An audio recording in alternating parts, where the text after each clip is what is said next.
సూర్యాపేట జిల్లా హుస్సేన్ నగర్లో కనకదుర్గ అమ్మవారి దేవాలయంలో దేవి శరణవరాత్రి ఉత్సవాలు వైభవంగా కొనసాగుతున్నాయి. అమ్మవారు శ్రీ గాయత్రీదేవి అలంకారంలో భక్తులకు దర్శనమిచ్చారు. సర్వతత్వ వందే గాయత్రిం వేద మాతరం అని నిత్యం స్తుతిస్తే అమ్మవారు మన బుద్ధిని సన్మార్గం వైపు నడిపించునని ఆలయ ప్రధాన అర్చకులు నరసింగిరనాథుని రంగభట్టాచార్యులు అన్నారు.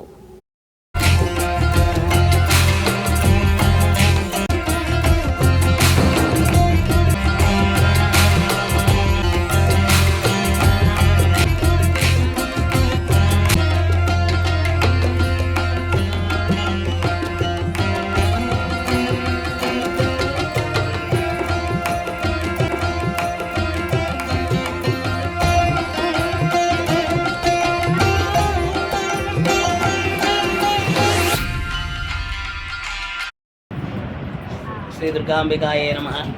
దేవీ శరణవరాత్రోత్సవాల్లో భాగంగా ఈరోజు శ్రీ స్వయంవ్యక్త కనకదుర్గమ్మవారు మనకి గాయత్రీదేవి అలంకారంలో దర్శనమిస్తూ ఉన్నది. వేదమాత గాయత్రీదేవి. ఏ దేవుణ్ణి కూడా పిలవాలి అంటే ఈ యొక్క గాయత్రి మంత్రమే చాలా విశేషమైనది.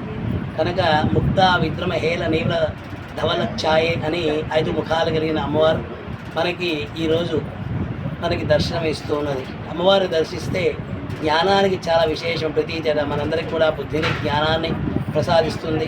భగవంతుని మహాగాళి మహాలక్ష్మి మహాసరస్వతి స్వరూపిణి గాయత్రీ దేవతాయే నమః. ముక్తా విద్రమ హేమనీల ధవలఛాయే ముఖే శ్రీక్షణై యుక్తామిందు నిబద్ధరత్నమగుడాం శంఖం చక్రగదారవింద. వేదాల్లో చెప్పిన దేవతల్లో అనేక గ్రంథాల నుంచి సేకరించిన మంత్రాల్లో గాయత్రి మంత్రం అనేది చాలా విశిష్టమైనది.